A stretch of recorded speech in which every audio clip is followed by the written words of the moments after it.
Alright, welcome back to part 3 of PoLaRiS Let's Play Pokemon Red. Man, I just ate 2 big ass pieces of chocolate cake. That's a suicide attempt if you're diabetic. Now we will be fighting our first gym battle at the Pewter City Gym, and we'll be fighting Brock. Let's get to it. Now, while off camera, I've been building my Pokemon, and I've came to the conclusion that Caterpie and Weedle suck, so I'm not going to get the Beedrill that I wanted, and I'm not going to get a Butterfree. So I stuck with Pidgey, Charmander, and Pikachu, and I'm going to be sticking with them for this battle. Pikachu doesn't know any normal attacks, fighting attacks. It only knows electric attacks, so it will be useless for this battle. So I need to be able to get as much out of Pidgey as I can. Now, Pidgey is probably a poor choice for this battle because Pidgey is hardly doing damage, but I've been very fortunate so far that Geodude has been doing defensive moves, but now he's attacking me now that I'm talking about it. So I'm going to switch to Charmander, and Charmander is the strongest Pokemon I have right now, and we're going to attack him with Ember. And it was not enough the first time. Alright, we're going to attack him again and turn him into glass. There we go. Alright. Last Pokemon. Onix. You know, I thought it'd be really cool if you could capture other trainers' Pokemon. You know, I used to throw Pokeballs at them and they always slap them down all the time. But I thought it'd be really cool to be able to capture their Pokemon and even gym leaders and Elite Four Pokemon. And I had a friend tell me a story about this thing called a burglar ball. And basically what it is a master ball that you could use on enemy trainers. And it's pretty interesting what he said. He told me about this story. He had a favorite Pokemon. It was actually a Meryl. He was playing Silver version, and he went into some random cave, he told me, and this burglar used a burglar ball on it and actually stole that Pokemon. Now, I don't think it was a true story, but it would be pretty cool if it was. So, when I was younger, I used to search for this burglar ball, but of course, I never found it. Well, anyway, enough about me yapping about the burglar ball.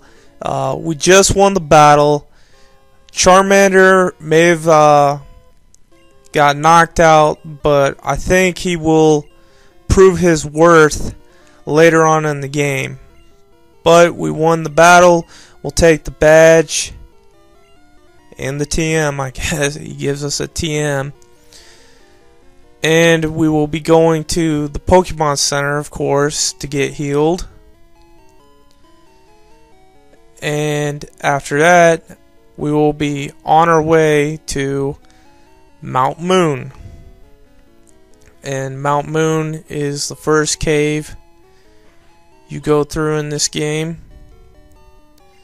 They have, and it will be the first time you encounter the infamous Team Rocket. You know, that'd be cool if they had Jesse and James in this game, but they don't. It's just, but they have Giovanni, of course. It would have been cool if we could have battled him first. I mean, he is the Viridian City gym leader, but you can't battle him because the gym doors are locked. So you have to travel all the way to Pewter City to get your first gym badge.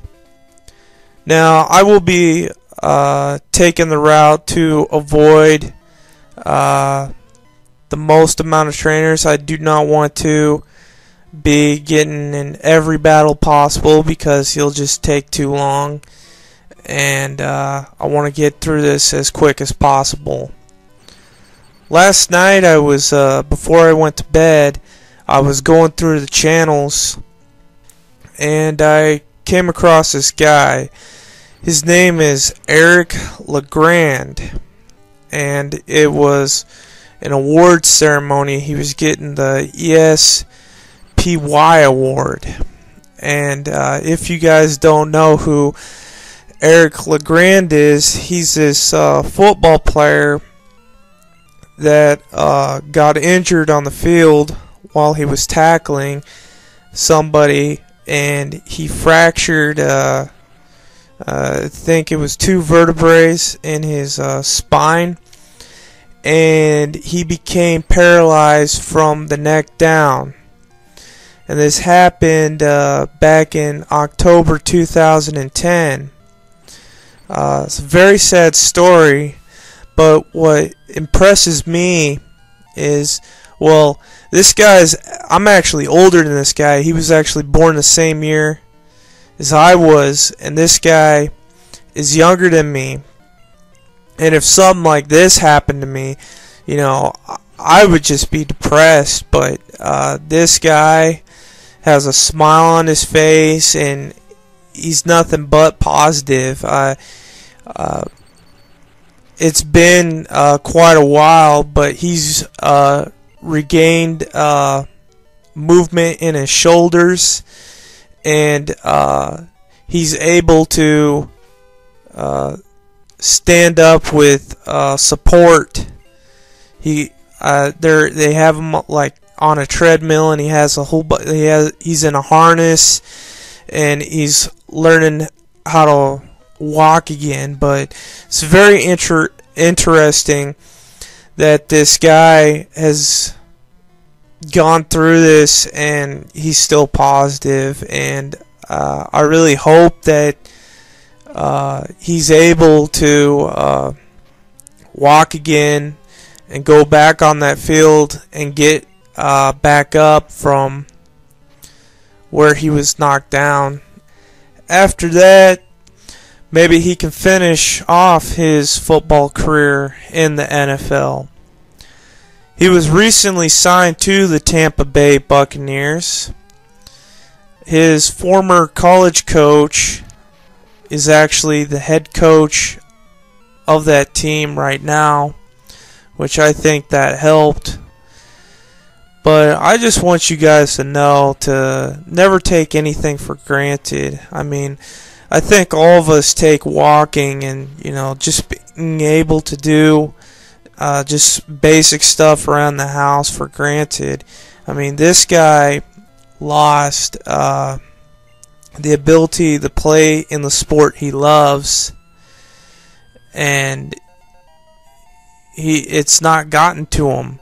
I mean, he is an inspiration for me, and I hope he's an inspiration for you.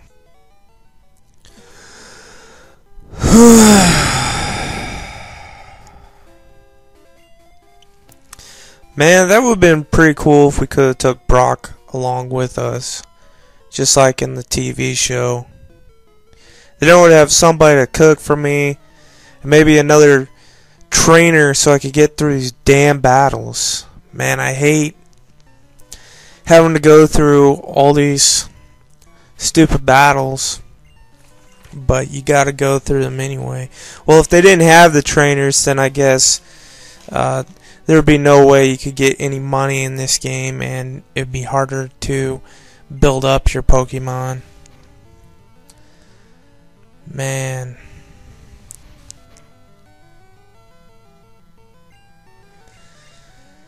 Oh.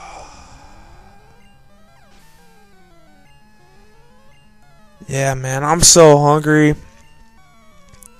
I could go for a pepperoni pizza right now. That sounds good. But I don't have a job. I do have money though, but I don't really need to be eating junk food.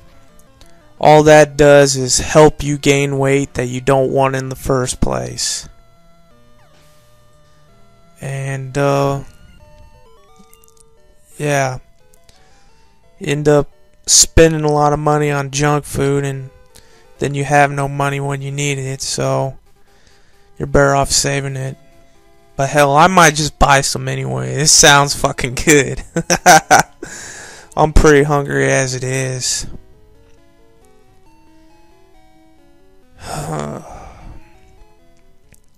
Before this commentary is over, I'd like to put my nephew on here and have you listen to him.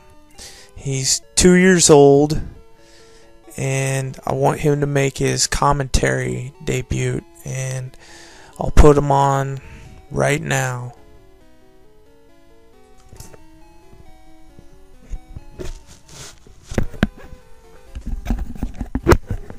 Momo, go. Yeah. Momo. Eso.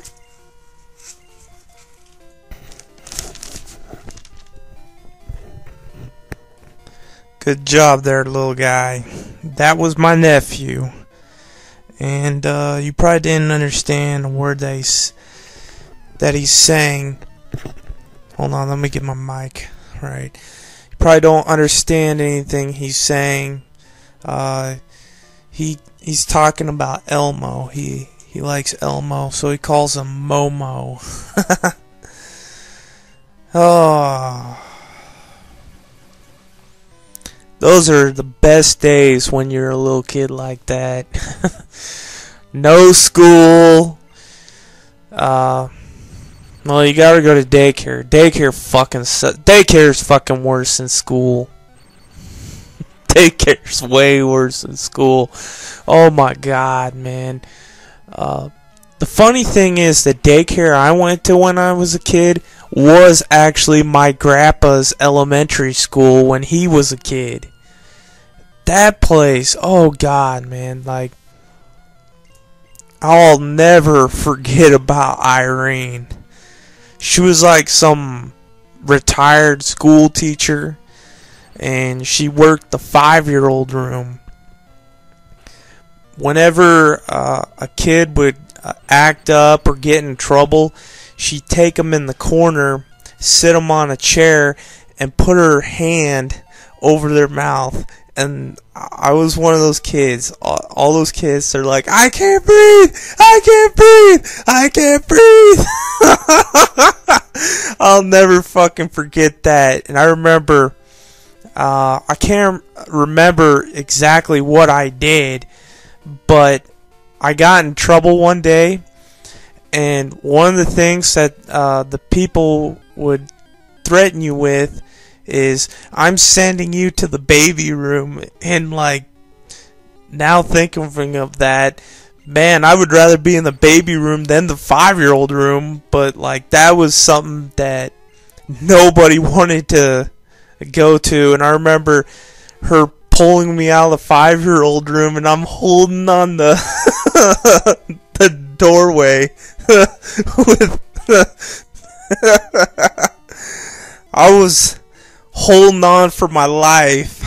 God, I just about gave up, man. I was really holding on there, and she ended up giving up and let me go back in the 5-year-old room. But man, that was like the hardest I've ever had to hold on to something, and I can't believe I got out of it. Well, that's it for part 3. I will be seeing you for part 4.